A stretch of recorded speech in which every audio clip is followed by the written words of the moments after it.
L'astrologie est écartelée entre deux extrêmes. Et je crois que ce qui est bon, c'est le juste milieu. Est écartelée d'une part entre l'infiniment simple des 12 signes. Vous êtes de tel signe, voilà, et puis il y a des millions de gens qui sont du même signe.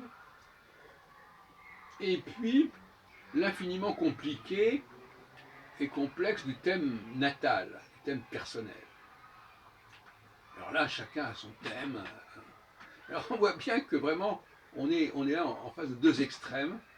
Et moi, je crois que l'astrologie la vraie astrologie se situe au milieu de cela, dans un juste milieu, c'est-à-dire dans une typologie planétaire, Mars, Jupiter, Saturne,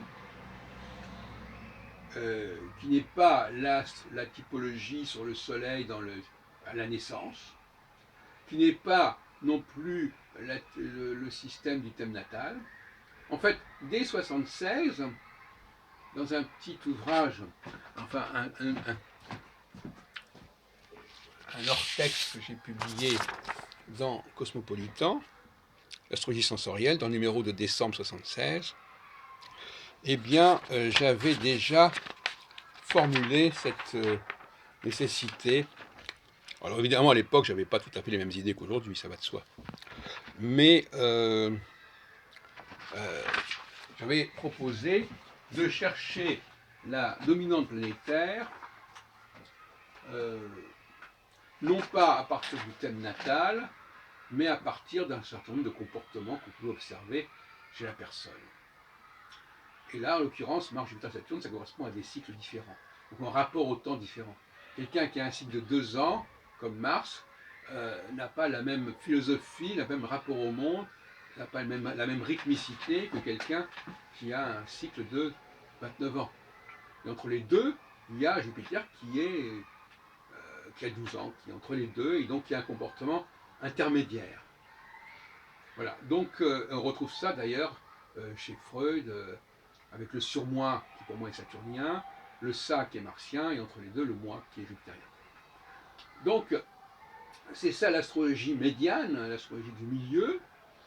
Elle est à la fois liée aux cycles planétaires principaux, ceux qu'on connaissait depuis l'Antiquité, et ceux qui étaient les plus visibles et les plus intéressants sur le plan structurel, parce que Soleil, Mercure et Vénus, ils sont tous marqués par la révolution annuelle de la Terre, et finalement ils ne sont jamais très éloignés l'un de l'autre, donc c'est pas très intéressant sur le plan cyclique.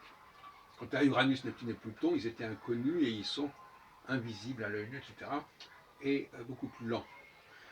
Donc ce qui reste au centre, c'est Mars, Jupiter, Saturne, ce qui correspond chez Jean-Pierre Nicolas au groupe intermédiaire, au groupe central, qui est le groupe E de l'existence, par rapport aux autres groupes R et T.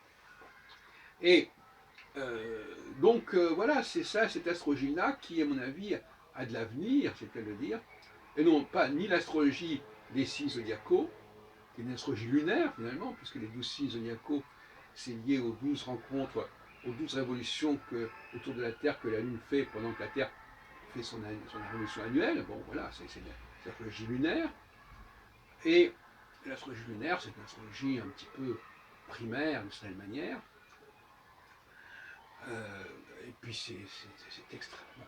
Et puis à l'inverse, vous avez l'astrologie du thème natal, où il y a tout ce qu'on veut, les nouvelles planètes, les anciennes planètes, tout ça c'est embrouillé, c'est emmêlé, etc. Et donc je vous recommande de passer à l'astrologie trinitaire. J'emploie ce mot-là parce que finalement, c'est mon ami qui est décédé, Jean-Joachim Bonibénu, qui emploie cette expression-là, mais dans un tout autre sens, l'astrologie du ternaire, l'astrologie du triptyque, qui, à mon avis, est l'astrologie de demain. Et d'hier, bien entendu. Enfin, d'hier très ancien.